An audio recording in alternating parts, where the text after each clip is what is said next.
The Manhwa begins with a bit of context. The empire's northernmost territory, notorious for its danger and roughness, is owned by Filio Boleotti, the current head of the Boleotti family. Filio has been known for two distinctive traits since childhood: his striking looks and his sheer savagery. Women are drawn to both, so it's a win-win for him. Nicknamed the Black Scavenger, his mere glare can kill anyone without him lifting a finger. He's not only handsome, with a well-defined body and sharp facial features, he's also a member of one of the two dukedoms in the country, making him the ultimate husband material, a real lady killer. We then see a scene where Filio instructs his secretary Robert to prepare for their return to the north. He also added that he's adopting a child. Shocked, Robert asked if he's joking. Filio, dead serious, responds by asking if he looks like he have time for jokes. And so, this is how it all begins. All right, boys and girls, before we move forward, a little request: like the video and subscribe to our channel.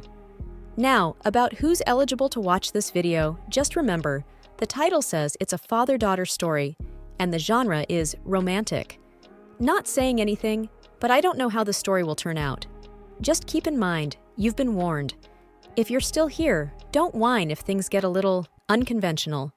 Hell, you might even enjoy it, who knows? Anyway, later, Filio arrived at the orphanage. But there's one problem. Every single kid burst into tears the moment they saw his murderous glare. Before he could even speak to them, they began crying frantically. He wonders how long he has to endure this. Robert then revealed that he created a new record. Filio asked what it was, and he replied that it's their 5th orphanage visit, which is quite an accomplishment in itself. Vexed, Filio mentions that it's been a while since his sword tasted blood. Terrified, Robert does a 360 and says it's all the ignorant children's fault for not accepting him as their daddy. Agitated by his current predicament, Robert wonders why Filio wants a kid all of a sudden. As it turned out, yesterday, Filio met Count Cuteness, who was bragging in front of him that his son spoke for the very first time last night. However, being an arrogant little bastard, Filio couldn't care less about such matters. Cuteness further told Filio that fatherhood is truly sublime and wants him to experience this feeling one day as well. Cuteness hyped children so much that Filio now wants one for himself. In the present, Filio asked Robert if they had already met every kid at this orphanage, to which he replied in the affirmative. Filio then instructed him to move on to the next orphanage, to which he agreed. I don't get it. Why bother so much? Just get married and make one yourself. It's not that hard. Outside the orphanage, the dean approaches Filio and blatantly asks for support for the orphanage. He explains that winter is just around the corner, and he fears that the children might not be able to withstand it. However, as Robert looked at the condition of the orphanage facilities, he realized that the dean doesn't seem to have any interest in maintaining the place. Just then, a scream pierces the air. It turns out to be a little girl, yelling at a man to let her go. The girl approaches Filio and calls him out. As Filio stands silently, Robert is shocked to see that the girl doesn't cry after looking at the Duke. Moreover, her eyes and hair are quite similar to the Duke's. The dean apologizes and instructs his servants to take her away this instant, but Filio intervenes and calls out to Robert, who informs him that the child was not on the list. The dean tries to explain that the child is nothing but a troublemaker, but Robert intervenes, mentioning that it doesn't give him any right to disobey the Duke's order. He asks if he hadn't made it clear that the Duke wished to meet every child there. Terrified, the dean bows and apologizes for his rudeness. Meanwhile, Filio asks the girl about her name, to which she replies that she doesn't have one. Filio further inquires if the orphanage didn't give her a name. She replies that they gave her the name Nia, but she doesn't like it. Filio activates his death glare and mentions how she seems very bold. He asks if she has any idea whose path she's blocking right now. As he gets close to her, she flinches but stays resilient. Upon witnessing this, Filio admits that she's right. That name doesn't suit her at all. He then thinks for a moment and tells her that, from now on, her new name will be Leonia Boleotti. However, she argued that it's too long. Filio lifted her in his arms and mentioned that he should probably call an etiquette tutor when they get back to the dukedom. As he began to leave with Leonia, Robert tried to stop him, but Filio just ignored him and poked his finger at her head. She asked if he's someone who finds fun in messing with a child. Filio replied that it's more fun than he thought. Just then, Filio closed the carriage door, leaving Robert bewildered. By the way, Leonia's name means roaring lion. We then get to know about Count Cuteness. He's one of the few people in the Empire who can have a casual conversation with Filio. These two stole every girl's heart at the academy. If Filio is a snow-capped peak, Cuteness is a sun-kissed prairie. He brags about his child so much that it's probably etched in Filio's mind. There are a lot of families on that particular day, and everyone seemed very happy. Filio began to wonder if parenthood really gives them happiness. In the present, Leonia asked if that's why he's adopting her. Filio replied in the affirmative. Leonia began to shout at him, mentioning that many people adopt because they are unable to conceive a child, or because they love children way too much, or maybe they look like a dead child of theirs. But he's adopting because his friend bragged about his child in front of him. She asked if he's all right up there, to which he replied in the affirmative. He also complimented her by saying that his only child seems to have quite a vocabulary. Filio then said she must have wanted this too. That's why she blocked his path. Leonia realized he was right. Because of him, she finally escaped that gloomy old orphanage. It was a once-in-a-lifetime opportunity for her, and she's glad it worked out.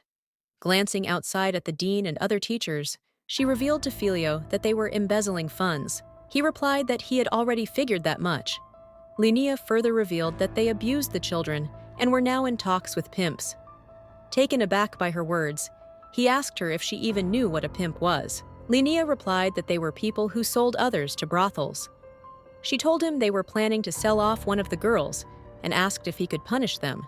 Filio responded by asking if he should punish all of them. Leonia replied that everyone except Miss Connie, since she took good care of them. She revealed that it was mostly the dean who hit them when he was drunk. Filio then noticed a big bruise on her hand, and she revealed that another teacher caused it. The bruises she got from the dean were on her back. Filio inquired if he should kill him, but Leonia told him not to. She advised torturing him until he begged for a quick death. Bro, she really 5-year-old? 'Cause if there is no evidence, I'm not buying it.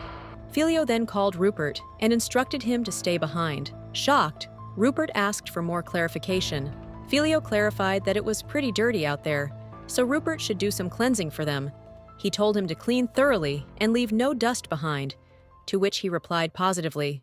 Suddenly, Leonia stands and tells Rupert that if he's going to clean it, he should start by cutting their arms and legs apart, hit them in the back with a leather belt, and spare only Miss Connie, since she's treating them nicely. She also revealed that the evidence of embezzlement is in the safe behind the photo frame. Well, she seems to be enjoying it. What's going on here? As the carriage began to move, Leonia waved at Rupert. A knight inquired if by any chance Leonia was actually the hidden daughter of the Duke. However, Rupert cut her off, telling her that they needed to finish their work first. Later that night, Leonia's stomach growled because she hadn't eaten anything in a while. Just then, Dame Levipath approached the carriage and told Filio that Leonia didn't seem well, advising they spend the night at a nearby inn. Though Leonia assured them she was fine, Filio ignored her and agreed to stay at the inn. After some time, they arrived at the inn, and Filio instructed Levi to prepare for their departure once Leonia regained her strength, to which she agreed. As Leonia was stepping out of the carriage, she suddenly stumbled and was about to fall. However, Filio quickly saved her with his fast reflexes. Filio genuinely seemed terrified, akin to a father, and Leonia was just awestruck by his reaction time, while Levi was flabbergasted to see Filio kneeling. Filio then called Levi and instructed her to wash Leonia first and get her some food afterward, to which Levi replied affirmatively. Leonia inquired about Levi's identity, and Levi introduced herself. Leonia further inquired if she was a knight as well, and Levi agreed. Leonia beamed with happiness upon hearing this, finding her very cool. Later, as Levi washed Leonia, she was shocked upon seeing so many wounds on her back. Just then, Leonia called her and asked if her back was bruised, to which Levi affirmed. Leonia sighed and mentioned that she was hoping it would heal faster. She kept getting hit before her previous wounds could properly heal. However, Levi assured her that at her age, a little rest and some good food could heal anything. She revealed that her younger brother gets hurt a lot, so she has some medicine that helps with healing, and she'd apply some after they were done eating. This made Leonia genuinely happy. After some time, Leonia surprised Filio with a new dress, mentioning that it also smelled nice. However, being a little arrogant bastard he is, Filio told her that she was still pretty ugly, which vexed Leonia in the wrong way, and they began to bicker. And believe me, this bickering continued for a while. Well, at least the surroundings were lively after her arrival, so I'm happy for them. Later, Leonia slept peacefully on her bed, and Levi informed Filio that the abuse seemed pretty serious. According to Leonia, the beatings had taken place continually over a long period of time. Even she was horrified to see all those bruises, especially considering Leonia's young age, and noted that they hadn't even fed her properly. Upon hearing all this, Filio instructed Levi to bring all the people who dared to harm children, declaring that he'll torture them himself.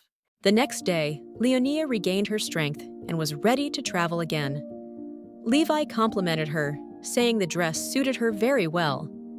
And again, Filio, being a little arrogant bastard he is, remarked that she was now looking like a proper human.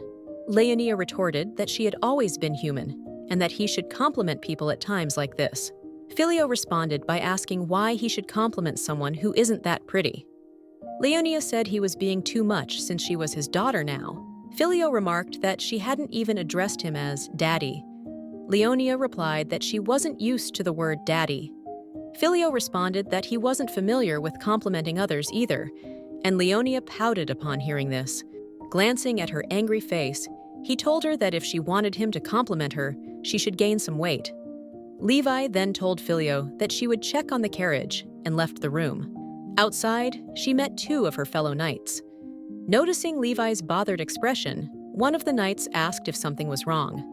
Levi replied that the Duke treated the lady differently than other people, but the knight just disregarded her worries. Just then, the door opened, and the genetically blessed father-daughter duo made their appearance, blinding us lowly humans from their heavenly beauty. Filio inquired what they were doing in front of the door, to which the knights replied that it was nothing. Levi then informed Filio that it would take some time to prepare their meal, to which Filio suggested they go for a walk in the meantime. Bye-bye! And just like that, they left the two knights alone. Later, as Leonia sits in the carriage, she suddenly feels nauseous. It turns out she had meat for breakfast, lunch, and dinner. She wonders what she should do now, to which Filio advises her to just vomit in the carriage. Leonia retorts that the carriage seems expensive, and it'll be hard for the cleaners. Filio assures her that she doesn't need to worry about something like that. As the young lady of Boliotti House, there's no need to bother with such concerns. He brags that every time she takes a breath, they're making enough money to buy another carriage. Hearing this, Leonia begins to vomit in the carriage, and Filio is shocked that she actually did it. After Leonia feels a little better, she mentions that money is really the best, shocking him.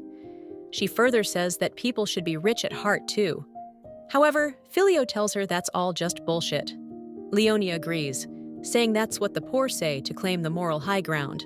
Upon hearing all this, Filio realizes that his daughter is exceptionally knowledgeable for some reason. Just then, Leonia glances outside and sees Levi smiling back at her. She tells Filio that she really likes Big Sis Levi.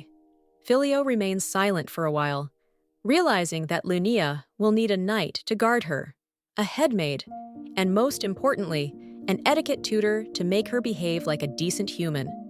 He suddenly envisions Levi and realizes that she would be the best candidate for an escort.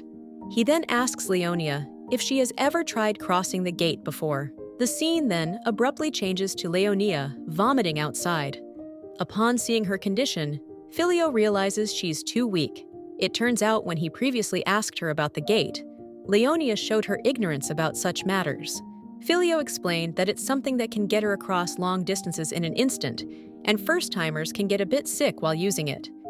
However, Leonia confidently asserted that she'd be fine.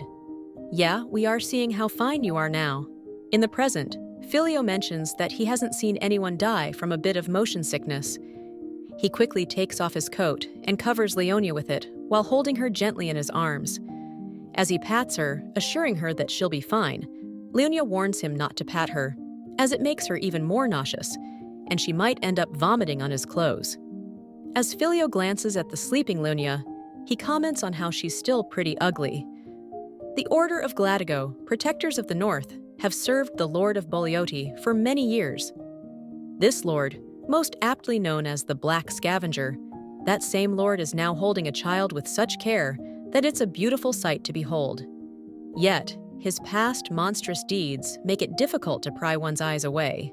Later, as they arrive at a town, Leonia is mesmerized by its beauty, revealing that she has never seen anything like it before. Filio tells her that it's still small compared to the capital. As Leonia's eyes land on the snow, she mentions that it's the best thing she has ever seen.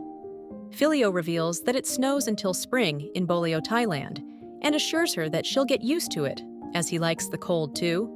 After some time, they arrive at a mansion and are greeted by the head butler, Kara. Leonia steps out of the carriage and is shocked to see such a beautiful and large house.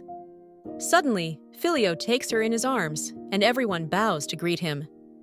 However, Leonia began to flap as she finds their current situation a bit uncomfortable. So Filio adjusts her to a more comfortable position. As he begins to move, Leonia tells him that she's hungry, and he tells her to wait for a while. She then touches Filio's chest and remarks that he has a firm chest. Wait.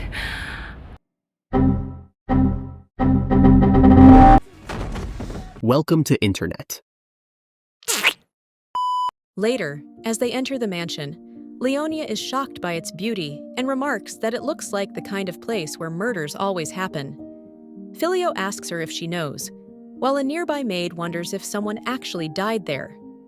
Filio reveals to Leonia that there's a prison cell in the basement and asks if she wants to see it. She declines, saying it sounds like there would be a lot of bugs. Filio then turns to Kara and instructs her to summon a famous tailor and craftsman. Kara, curious, inquires why he seeks their services. Filio replies that this place is not habitable for a child. As Kara glances at Leonia, the girl introduces herself by her first name. Filio quickly intervenes, reminding her that he gave her a longer name and asks if she has already forgotten it. Leonia, blushing, asks if she can really say it. Filio responds by asking, "Why can't she?" which causes her to blush further. She then introduces herself as Leonia Boleoti. Filio pats her head, telling her she did a good job. Kara also watches this beautiful scene unfolding from a distance. The next day, word spread like wildfire that Filio had returned with a child and cared deeply for her. The child had black eyes and hair, leading to many speculation. Miss Connie, dressed as a maid, inquired if the Duke actually had a woman. A maid replied that although she was sure he had one, she quickly realized that with his scary face, no woman would ever fall for him. Connie noted that Leonia didn't seem scared of him at all. In fact, she was the most vibrant and cute kid she had ever seen. It turned out that Kara had put Connie in charge of Leonia, instructing her to serve the child with utmost consideration since she had endured a lot. However, the million-dollar question remained. Was Leonia the product of the Duke's past deeds? In the present, Filio revealed to Kara the reason he adopted Leonia. Shocked, Kara questioned his sanity, calling his decision irresponsible and suggesting he might end up hurting the child. Filio ignored her concerns, watching Leonia happily play outside in the snow. Kara then told him that a child is not a pet, likening his behavior to someone who had picked up a stray cat just for amusement. Filio asked if she's saying he didn't know the difference. Kara retorted by asking why he had brought a child home on a mere impulse then. Sensing the tension, a knight advised Kara to calm down and asked Filio whether Leonia was blood-related to him. Filio responded by advising them not to ask the same question twice. Upon hearing this, the knight pondered why she had black hair then. And you people might be wondering why these characters are making such a fuss about black hair. As it turned out, only those with Boleoti blood could have black hair. The Duke's sudden adoption of a child with black hair would inevitably give birth to all sorts of rumors, including the possibility of her being the Duke's illegitimate child. Filio suddenly intervened, instructing them to focus on getting some meat on her bones first and to stop hassling him with their comments. He added that he was serious and would raise her like his own child. Upon hearing this, Kara sighed in relief, noting that he seemed to care for Leonia. She told him she would seal the mouths of the servants who were trying to spread this news. However, Kara believed that the rumors had probably already begun to circulate within the province, since craftsmen had been brought in recently to make purchases for Leonia. She asked him what he planned to do about this. However, he just ignored them as his priorities were already set, watching his daughter playing. He noted that she was already roaming around as if it were her own home. He told them to leave them be for now. Levi tried to argue that unsavory stories might circulate behind his back, with some even saying that Leonia was nothing but a temporary amusement for him. Filio suddenly interrupted, telling her to just kill anyone spreading such rumors, giving her full authority to soak her sword with their blood, to which Levi agreed. Just then, a knight named Manus entered the office and informed Filio that he had brought everyone as he commanded. Meanwhile, Leonia was getting along with the staff of the mansion. As per Kara's orders, they were trying their best to give her everything she needed, and she was enjoying her time, making everyone feel satisfied. Just then, Levi arrived and called her.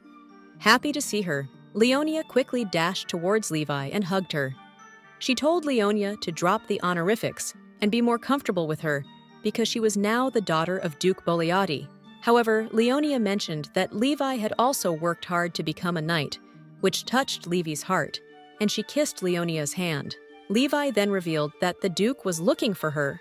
Leonia's mood suddenly soured, and she asked if he wanted her to do another cute thing. Levi replied that she seemed to enjoy it as well, catching Leonia off guard. A few days ago, Filio had gifted her a small horse to play with, shocking our little mature girl. The maids, witnessing their exchange, remarked on how similarly they talked.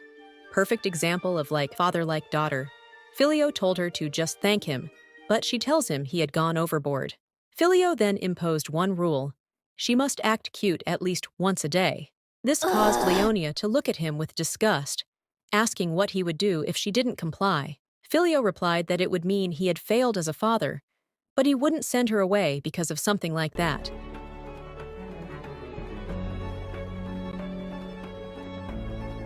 Filio suddenly patted her head and asked when she planned to call him Dad. Leonia replied that she would try in the future. After that day, Leonia began to act cute in front of him. She wouldn't say she particularly enjoyed it, except for the part where he gave her chocolate as a reward each time she acted cute. Meanwhile, all this, Levi was shocked that the Duke was carrying around strawberry milk sweets.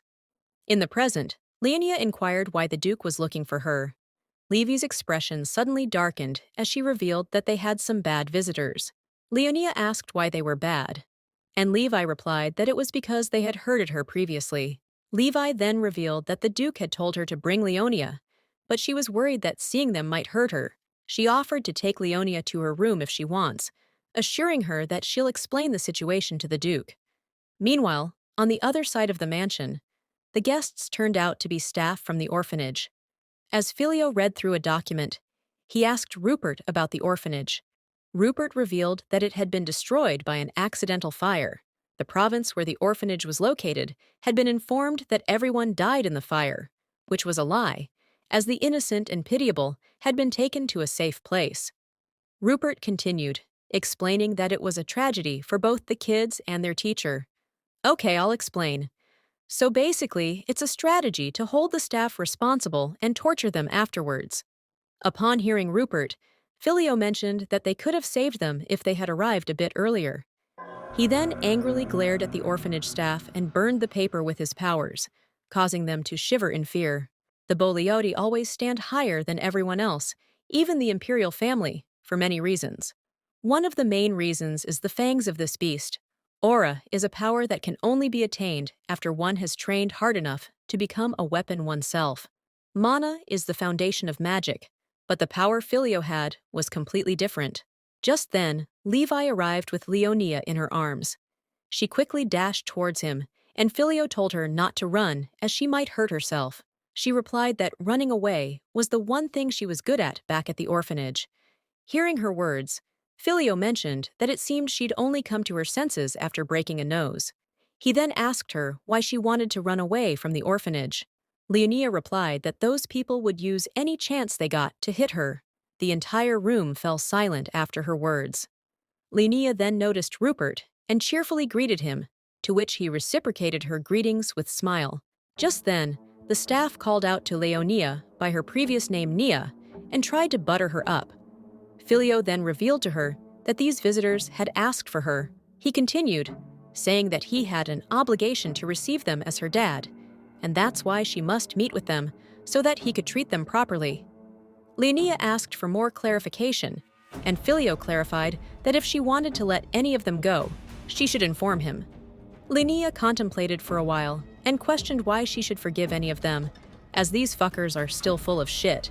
She then took off one of her shoes and happily announced that it was time for torture. She tapped one teacher's head with her shoe, revealing that this teacher always used to pinch her arm. She tapped another one, saying that this teacher always bragged about hitting kids with a leather belt. She tapped another teacher, revealing that this one used the orphanage funds to go on dates with a married woman. Lastly, she tapped the dean, saying he was the one she had the most memories with. She asked him why he tormented her so much when he and the teachers were supposed to protect them. She further asked why he had to be such a lowlife. Meanwhile, Filio also seemed angry at her revelations. Leonia then suddenly opened a box, and Filio asked what it was. Leonia revealed that it was a present for their visitors, a requiem. She's scary! Wait, but why is she scary? Meanwhile, Rupert was shocked to learn that Leonia wasn't the Duke's real daughter, but he wondered about her black hair and eyes, and even her temper, which were quite similar to the Duke's.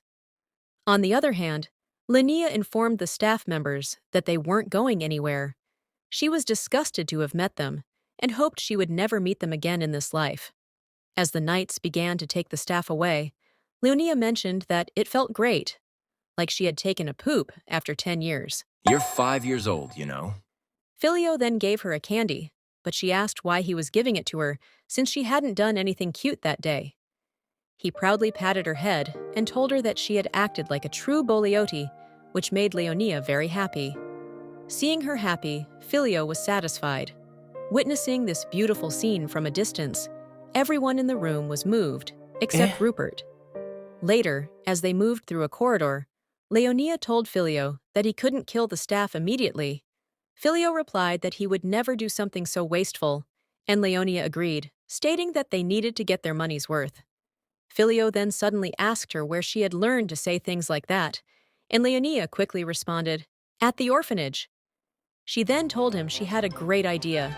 They could tie a rope around the staff, push them off a cliff, let them drop and come flying back up with the recoil, then drop again, then come back up again, then drop. And when they finally come to a stop, they'll leave them there until the rope snaps. Upon hearing this, Filio mentioned that it was worth trying, and it just so happened that there was a perfect cliff behind the estate. However, Leonia told him not to go overboard, as they needed the staff to be healthy if they wanted to torture them for a long, long time. She asked him to promise that he wouldn't kill them for the time being, and if he broke the promise, she'd give him a noogie. Filio agreed. Shut the fuck up! Meanwhile, Rupert was agitated, thinking that he couldn't handle the Duke in the first place, and now he had to handle his daughter as well. A thought suddenly came to his mind as he remembered a woman, a broken carriage, and Filio standing alone in the rain. Suddenly, Kara arrived and questioned Rupert if Leonia reminded him of Lady Regina, shocking him. However, he told her that the theory with a higher chance of accuracy would be that Leonia was the Duke's bastard child. The day they met her, Leonia's demeanor was no different from that of a street pauper. Back then, he didn't see the slightest hint of Lady Regina in her, but now anyone could see that she was the beloved lady of the House of Boliote, just as Lady Regina was. But there's one plot hole. Lady Regina is dead. Long ago, on a day when the rain was pouring down on the Boliote land, Lady Regina ran away, holding the hands of her lover. Unfortunately, they had a big accident, and the carriage they were in was washed all the way down to the lower reaches of the river that day. Kara argued that no bodies were found, though, so there might be a chance that they survived the accident and ran away from the Boliote family. Meanwhile, as Filio took his bath, he suddenly remembered Kara's words that a child is not a pet. He smiled and wondered how anyone could mistake Leonia for a pet. He also pondered how she knew what a requiem was, as those were words even noble children her age didn't use. Perhaps she's a prodigy, he thought. Just then, Filio noticed Rupert in his room. Rupert told him that there was something he wanted to discuss, but Filio pointed out that he had never given him permission to enter, and that he looked a mess. Rupert apologized for entering without permission, explaining that the matter was urgent. Filio understood and told him to go ahead. Before Rupert could say anything, Leonia knocked on the door and asked if Filio was there. Connie told her that the Duke was probably still washing and asked if they should go back and come later. Leonia insisted on waiting for him there. She then asked Connie if she was afraid of the Duke. Connie replied that the Duke was the most powerful person in the world, so of course she was scared, and moreover, she was just a maid.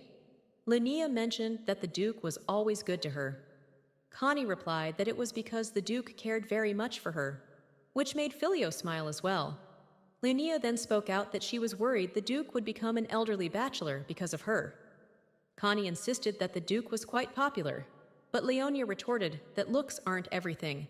A man needs to be good-natured, and the Duke had the dirtiest temper. Hearing her words, Rupert began to tremble, wanting to laugh badly, but knowing it would be his end if he even chuckled.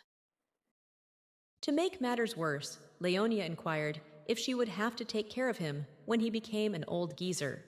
Connie also tried very hard to hold back her laughter.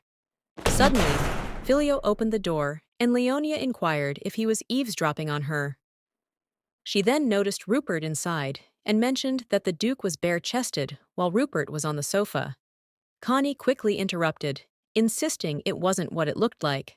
Filio then allowed her to enter, but Leonia, undeterred, asked what they were doing inside the room. Filio explained it wasn't what it seemed and asked if that's really how she saw him. Leonia replied that it wasn't a crime to be gay. Filio quickly clarified that he wasn't talking about that and asked if she thought his popularity would fall just because he had a child. Leonia pondered for a while and then shook her head no. However, she still advised him to meet some nice chicks. Filio replied that there was no one he liked and wondered why he was having this type of conversation with a child. As Filio was about to take her in his arms, he suddenly flinched. Noticing her staring at his body, he quickly dressed up and then took her in his arms. She asked why he was putting on clothes, saying it wasn't like it hurt him when she looked. Filio sighed, wondering what his life had come to, being bullied by his own daughter. Leonia then cheekily told him that she would just look in secret from now on. Filio then asked her the reason for her sudden arrival. Leonia revealed that she came to give him cookies because he had been working so hard torturing people down in the basement prison. She added that she baked the cookies with the master chef, and since he had been giving her candy, she wanted to give him something in return. And again, how can we forget Filio, being a little arrogant bastard he is, pointed out that the ingredients for the cookies were purchased with his money, making Leonia very angry. She told him to give the cookies back if he didn't want to eat them. Filio quickly clarified that he never said he didn't want to eat them, and besides, his money was her money as well. Leonia then admitted she was just kidding. While they conversed, Rupert wondered if they had forgotten he was there. After some time, Leonia took her leave, and Filio noticed Rupert and asked why he was still there. Rupert replied that he never got a chance to speak. As Filio began to eat the cookies, Rupert told him that it was about Lady Leonia. Meanwhile, as Connie put Leonia to sleep, she mentioned that she hoped the Duke would like the cookies. Connie assured her that she was sure he would. Connie then told Leonia to ring the bell if she needed anything, explaining that the bell was made with magic and all employees could sense it through a bracelet. Once Connie left her room, Leonia glanced at the bell and thought that she had seen children with bells like this in her past life. Yep, she's transmigrated. Saw that coming from a miles away. On the other hand, Rupert told Filio that he wanted to talk about Leonia's origin. Filio glared at him, mentioning that he thought this conversation was finished, causing Rupert to flinch in fear. Rupert insisted that they needed to investigate it. Filio asked for the reason, and Rupert first asked him not to get angry at what he was about to say, as he could see he was risking his life. Filio responded by asking if he wanted a pinky promise from him. He told him to just say it and get it over with.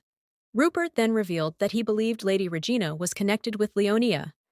Filio retorted that Regina was dead, but Rupert pointed out that they never found her body. He suggested it was possible she survived and ran away with her lover, making Leonia their child.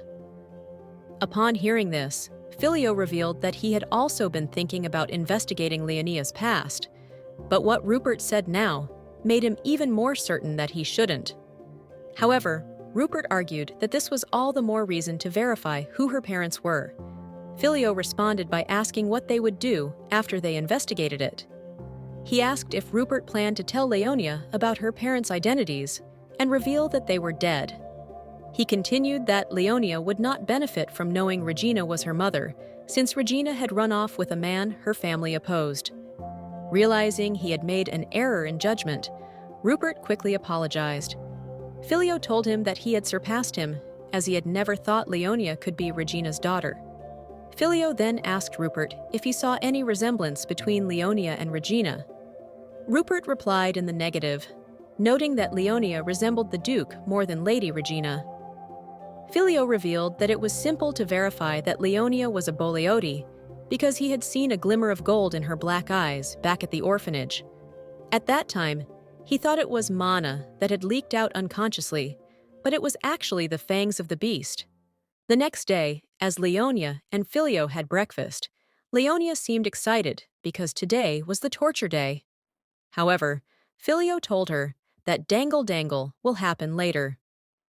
She asked if it was because of the weather, to which Filio replied affirmatively, explaining that the innocent knights might freeze to death while trying to entertain their guests.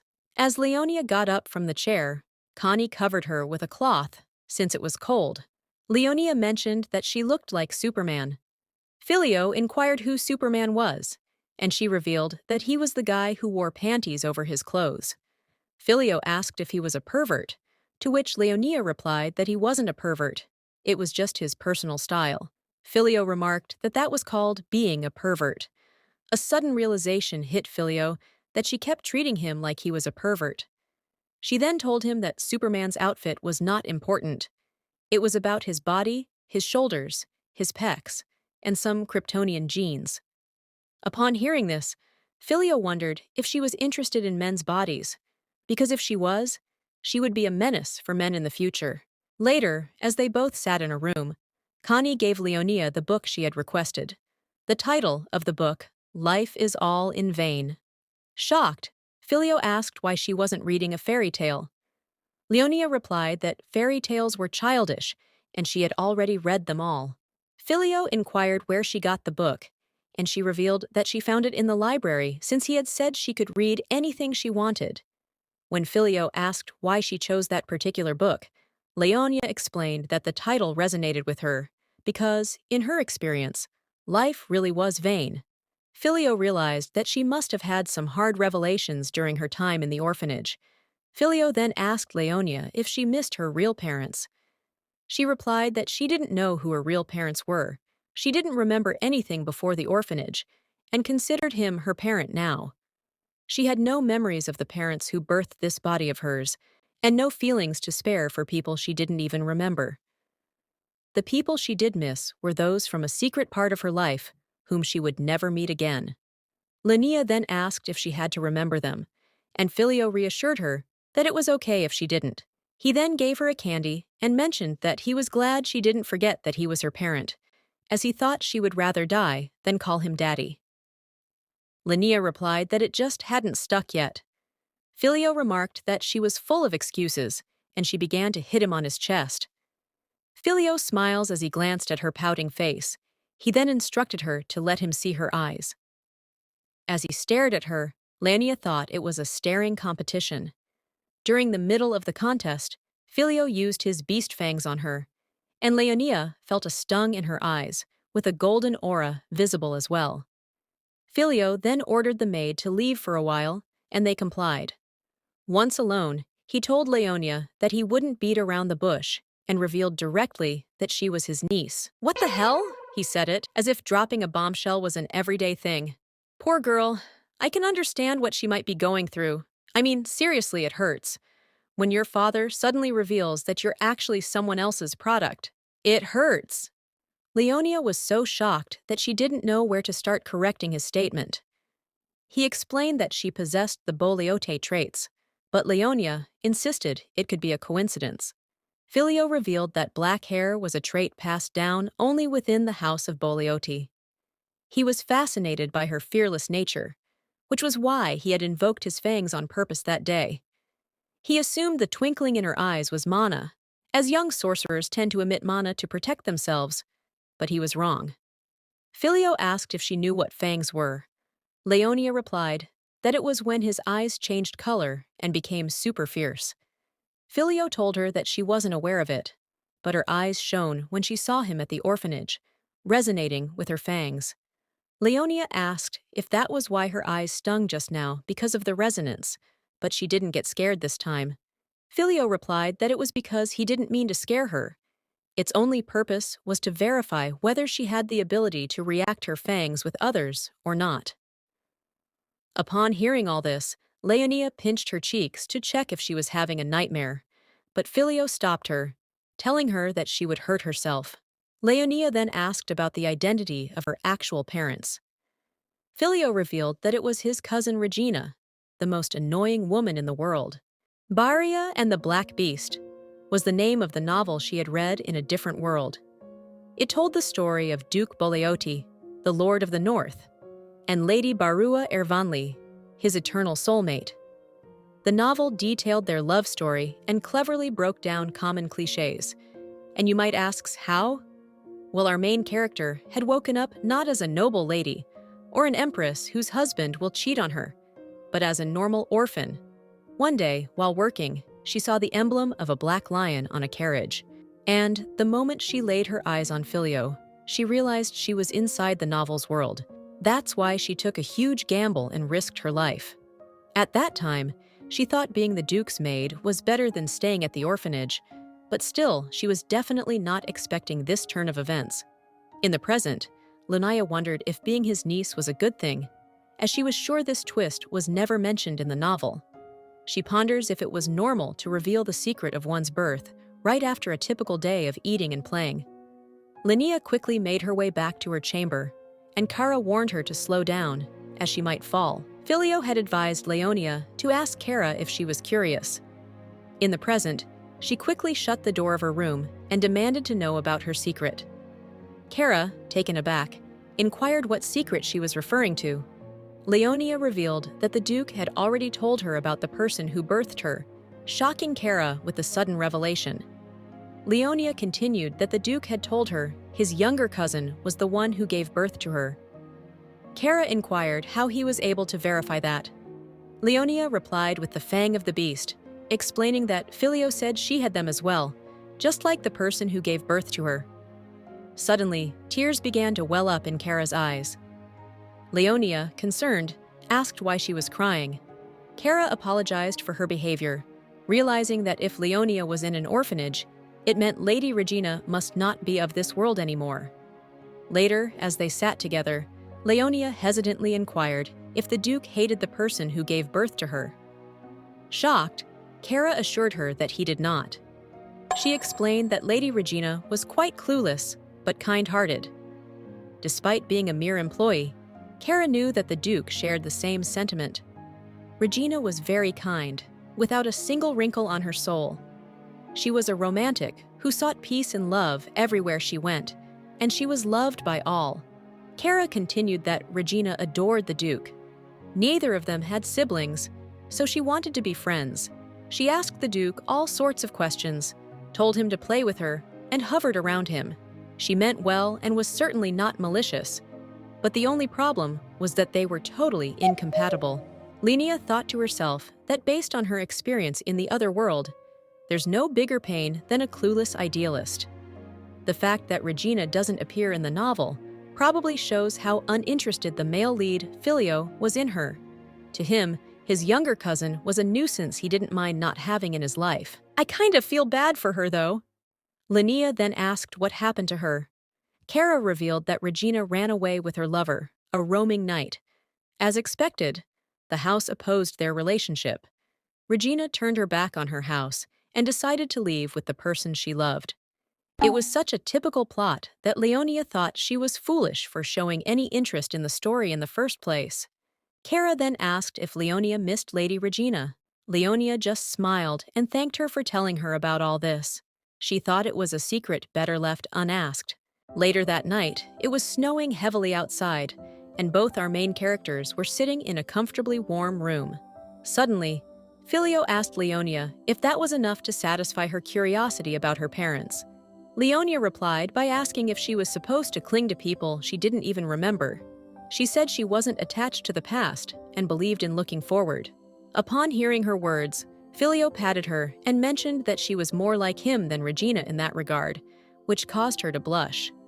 She turned her head and said it was great because it meant she wasn't super clueless, which made Filio pat her even more. Wait, is she enjoying this? Linnea then told Filio that she wanted to see Miss Connie and her friends. Filio revealed that they were staying at the orphanage established on Boleoti land, and that he would take her there when the weather cleared.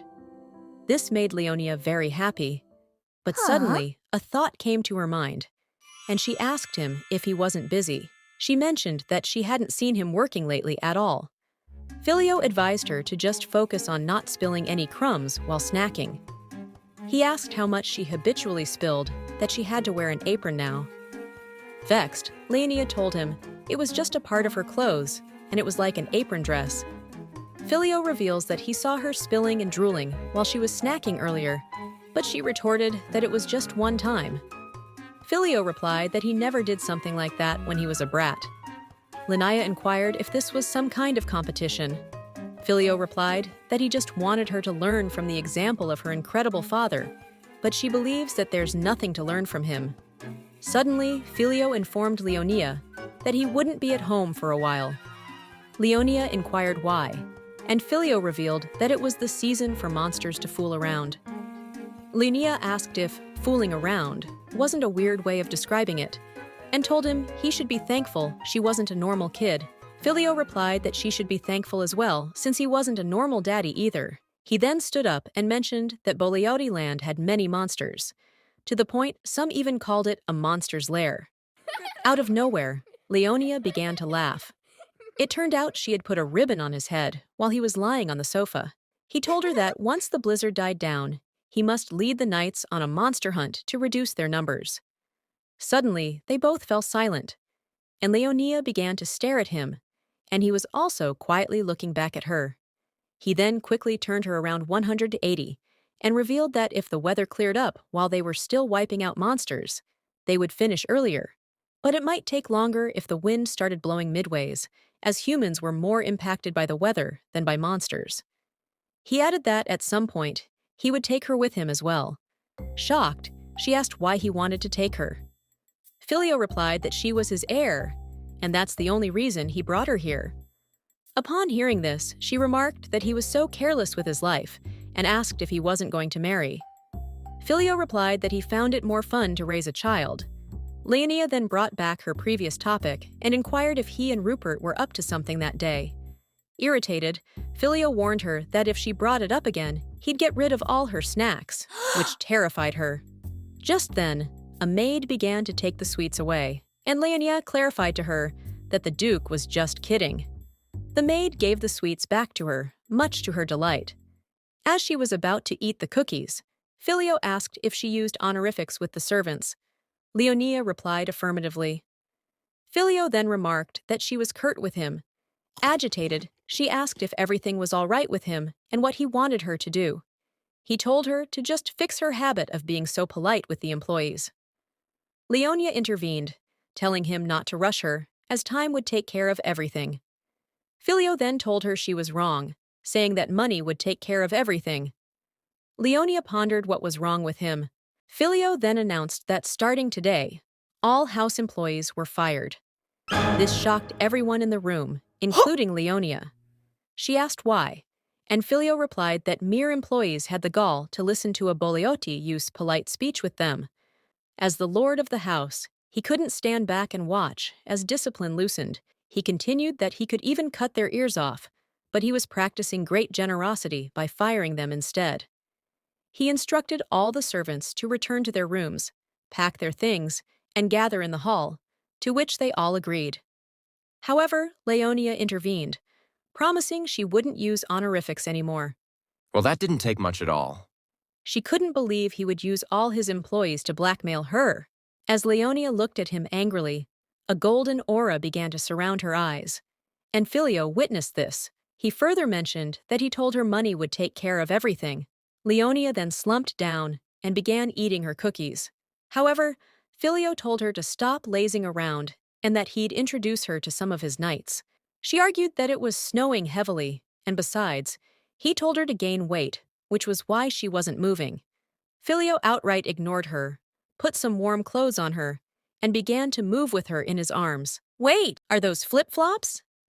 Later, as they walked through a corridor, Leonia glanced at Filio and thought that possessing a face that was handsome yet ferocious was typical of an everyday male lead who no one would ever describe as good-natured, but he seemed different for some reason.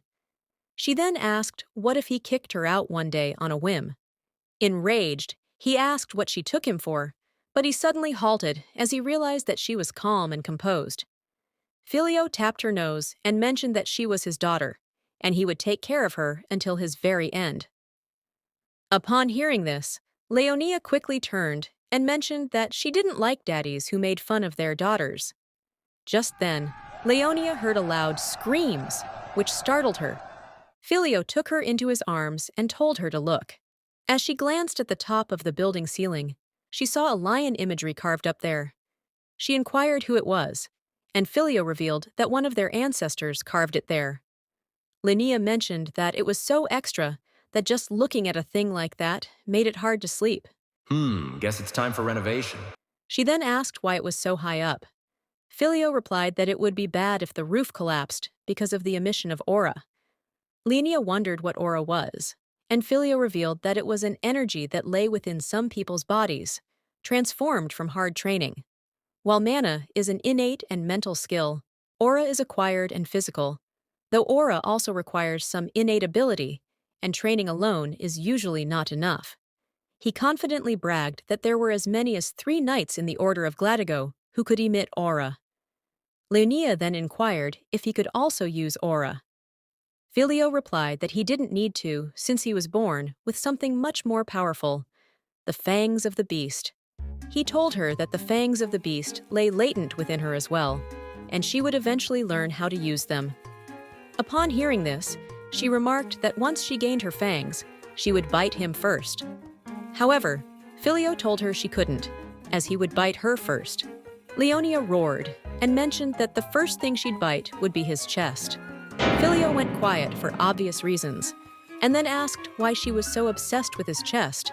Embarrassed, Leonia told him not to treat her like a pervert. Filio thought to himself that at least she had the self-awareness to know she was being a bit perverted. Linnea then advised him to listen closely, and whispered that she liked beefy and bulging muscles. Shocking Filio.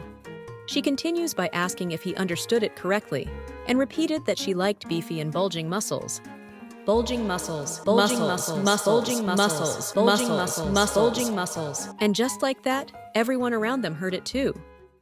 Alright, that's it for today's video. Liking and subscribing is crucial, but there's something even more important. Remember, the father-daughter relationship is truly sublime. As Karnas previously bragged, it's a pure bond of trust and love. Not everyone has it, but if you have a sister, you'll get what I'm saying. All the dark jokes and statements are purely for entertainment. They don't reflect any real values. So don't take them seriously or follow them, cause your dad isn't like Filio, who stays quiet even when he knows his daughter is into BL. And for those who find this highly offensive, just fuck off. Why are you even here if you can't handle something like this?